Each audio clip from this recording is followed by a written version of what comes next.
Olá pessoal, tudo bem? Hoje é quinta-feira, semana de ótimos atendimentos e semana em que foi um assunto em pauta, assim, um assunto bem discutido várias vezes, foi a raiva. E eu decidi fazer esse vídeo para falar um pouquinho sobre a raiva e sobre os vários tipos de raivas que nós podemos sentir. E Bert Hellinger especificamente fala sobre 6 tipos. Bom, primeira coisa é que a raiva, ela é historicamente vista como uma emoção ruim, algo que a gente não pode sentir, que a gente aprendeu lá atrás, que é feio sentir raiva. E hoje a gente sabe que não existe mais emoção boa ou ruim, existe a ausência ou o excesso dela. Então a ausência da raiva, ela tira a energia vital, né? Ela é uma coisa que você fica apático. E muita raiva, obviamente, você vai ser impulsivo, vai ter situações que não vão ser legais. Mas a raiva dosada, a raiva no estado adulto, ela te move para ação. Ela te tira do lugar e te dá uma energia vital de realização e de construção, né? E o primeiro tópico, a primeira forma que a raiva se manifesta é quando alguém te agride ou quando você se sente injustiçado. E aí você pode agir em relação à raiva de 3 formas, né? Usando aqui a análise transacional também. Eu posso estar no meu estado adulto e gerar uma resposta em relação a esse sentimento. Toda emoção gera uma ação, né? Senão eu fico com aquela emoção aqui dentro, isso não vai fazer bem. Mas para reagir, eu preciso estar no estado adulto. Então, a primeira raiva, a mais comum que a gente sente, é quando a gente se sente agredido ou injustiçado. E aí, se você responder a isso no teu estado criança, não vai ser legal, né? Que vai ser aquela raiva vingativa. Se você responder isso no teu estado pai, no estado superior, vai ser aquela coisa de julgamento pro outro, de menino feio, olha o que você fez. E quando você está no teu estado adulto, para qualquer emoção, no teu estado adulto, você responde. E essa resposta sempre vem carregada de uma emoção que fala em nome do amor. E isso é bem importante. Então, essa raiva no estado adulto, ela te capacita a agir, ela vai te fortalecer, ela é muito positiva. E Bert Hellinger diz uma coisa que é muito legal. Se alguém te fez o bem, você vai devolver o bem em proporções muito maiores, para fazer como que uma corrente da felicidade. Se alguém te fez alguma coisa que não foi legal e que te gerou essa raiva, responda, mas responda com menor intensidade, não com maior intensidade. Isso significa que você vai estar equilibrando o dar e o receber. Porque se eu dou amor e recebo alguma coisa que não é legal, isso vai ter um desequilíbrio na relação e aí, obviamente, a relação termina, né? Todas as relações, é nítido isso, e Bert Hellinger fala isso há milhões de anos. As relações terminam pelo desequilíbrio entre o dar e o receber.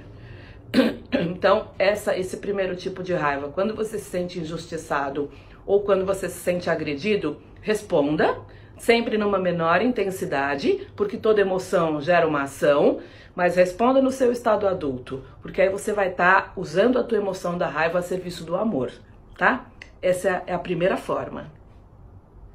Um segundo estilo de raiva, é aquela raiva de quando você deixou de tomar alguma coisa que era tua, de exigir ou de pedir algo.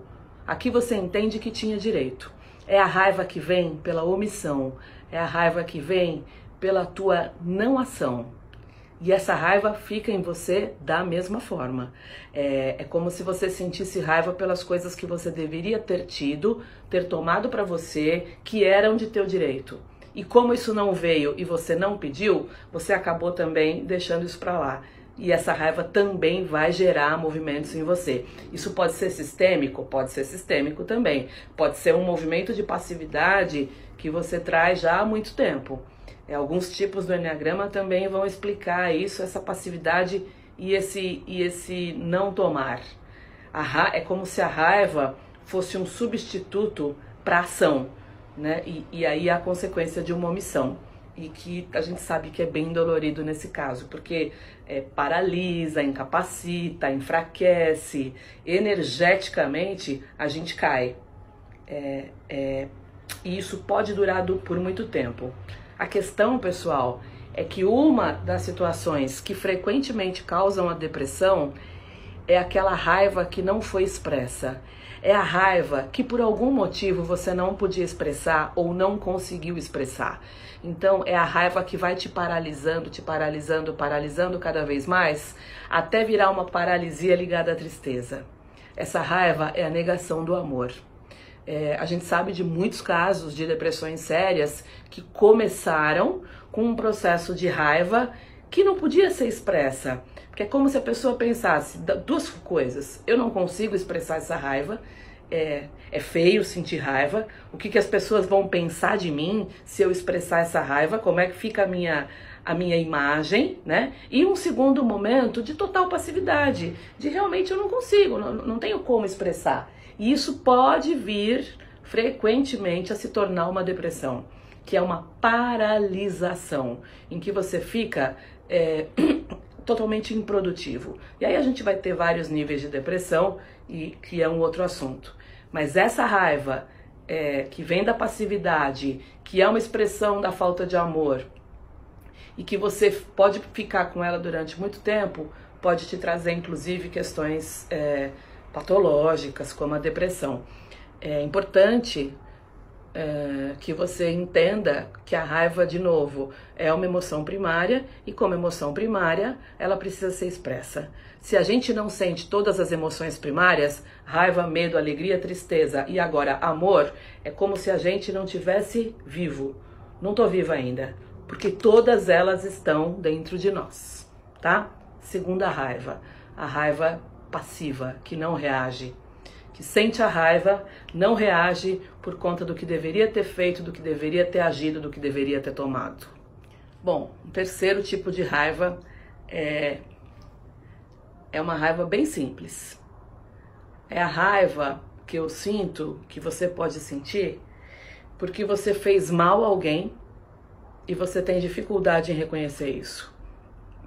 E aí você projeta, né, tudo aquilo que você fez para outra pessoa e transforma isso numa raiva por ela.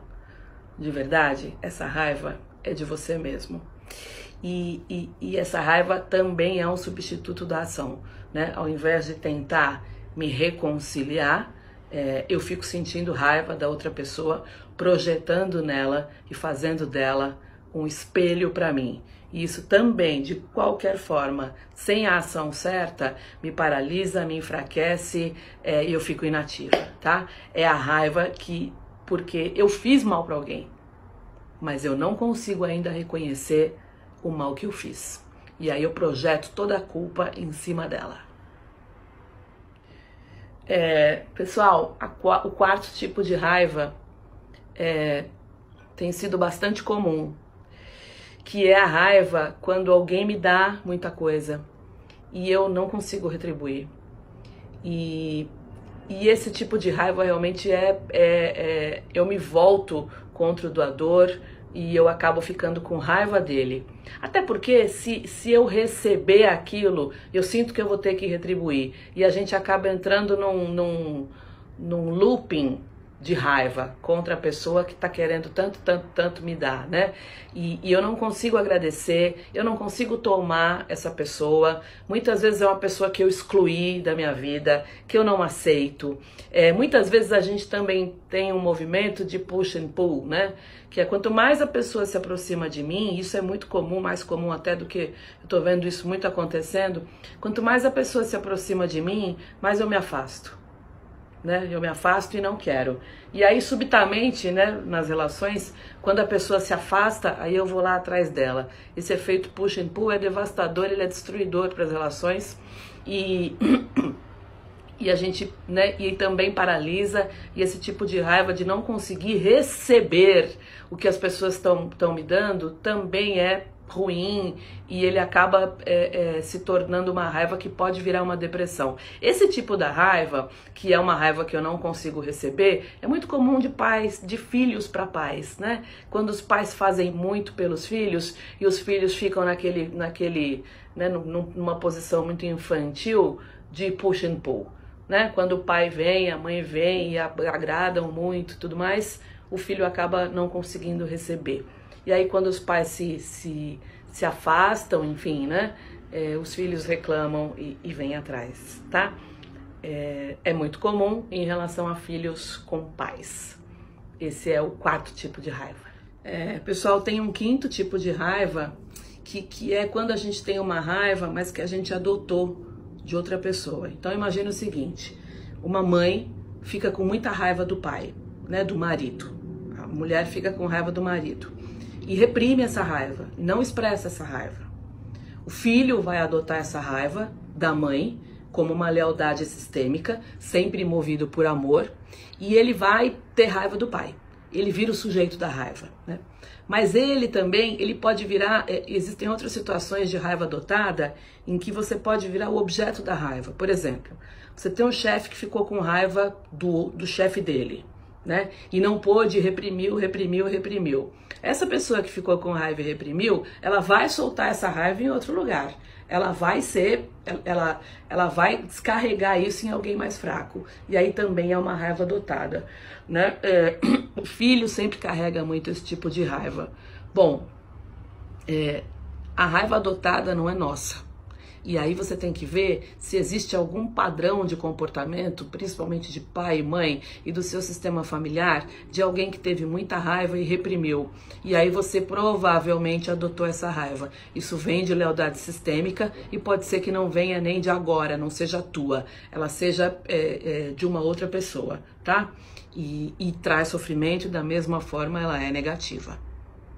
Não é boa. Pessoal, a última raiva, né, o sexto tipo de raiva, se é que a gente pode dizer assim, é a raiva que é uma virtude, que é uma habilidade, é a raiva que enfrenta, sem nenhuma emoção, ela enfrenta de forma adulta, é a energia, é a pura energia da raiva agindo, muitas vezes para colocar limites, para manter o equilíbrio entre o dar e o receber. Essa raiva muitas vezes ela é estratégica, ela vai agir da forma correta e sem maldade, sem medo e sem emoção. É a raiva que enfrenta a situação de dificuldade e que se posiciona.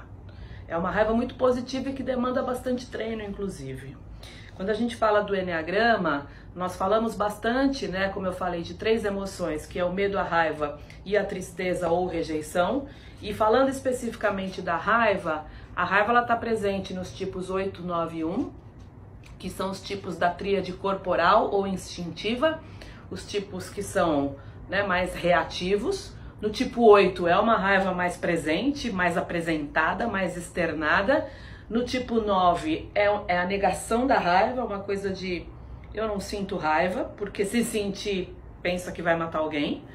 E no tipo 1 é a raiva que é internalizada, é aquela raiva que fica na barriga fazendo um efeito, muitas vezes até de dor de estômago. No workshop inicial de Eneagrama nós falamos bastante sobre a raiva e a forma de funcionamento dela em nós e no nosso comportamento. E como ela pode ser muito positiva. No workshop avançado de Eneagrama e as novas constelações, nós trabalhamos fortemente exercícios sistêmicos em relação à raiva, porque principalmente para quem está ali na tríade, né, que a emoção presente é a raiva, que são os tipos 8, 9 e 1, para quem é sexual dominante, que também tem um componente, um tempero de raiva, que se traduz em agressividade que é maior. Nós trabalhamos esses campos mórficos de raiva dos quais a gente faz parte. Então isso é alguma coisa que é bem profunda, fazemos exercícios sistêmicos para que a gente possa não só curar nós mesmos, mas curar esses campos mórficos de raiva, que eu acredito que agora estão muito próximos de nós, né? O que são campos mórficos? São campos de energia de muitas e muitas e muitas milhares de pessoas do passado. E que nós fazemos parte desses campos e que são campos que pedem cura. Claro que a cura deles é a minha cura é a cura deles e das nossas gerações futuras também, em relação a qualquer tema específico, seja a raiva, seja o medo, seja a tristeza. E aí nós fazemos muitos exercícios e queria lembrar muito para vocês que o Eneagrama é um instrumento de amor e de compaixão. Qualquer trabalho que você faça com o Enneagrama, ele tem que ser um trabalho guiado para a luz.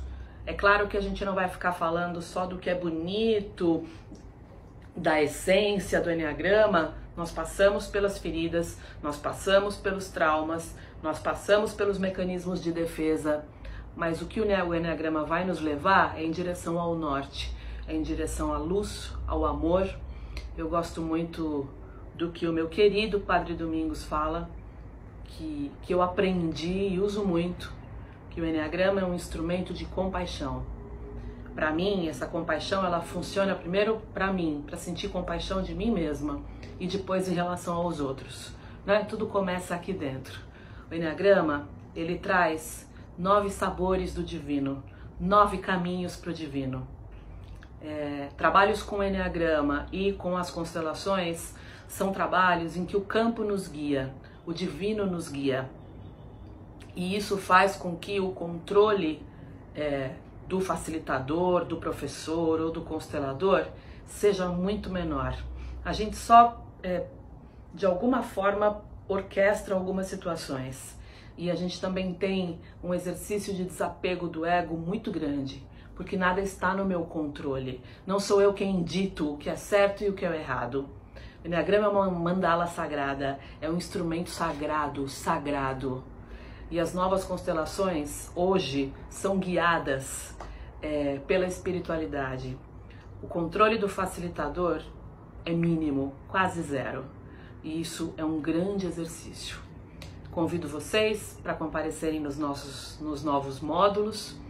Em junho tem uma novidade de um módulo novo de Enneagrama, em que nós vamos falar sobre relações. Esperem que vai ser muito legal. Espero que isso, coincidentemente eu atendi uma pessoa agora que estava com muita raiva, porque não conseguiu colocar a raiva de forma positiva e impor limites quando foi necessário. E enquanto ela não fizer isso, a raiva não vai sair de dentro dela. É a raiva pela passividade. E todas as emoções, elas vêm ensinar algo para nós. Todas as emoções primárias, a raiva, o medo, a tristeza, a alegria e o amor, elas vêm para que a gente saia da nossa posição infantil, da criança, ou daquela nossa posição do pai superior, e que a gente entre no nosso estado adulto, em que nós conseguimos ter belíssimos aprendizados com essas emoções. Obrigada, espero que ajude vocês. Até nosso próximo encontro de Enneagrama, de constelação e de muita cura. Um beijo.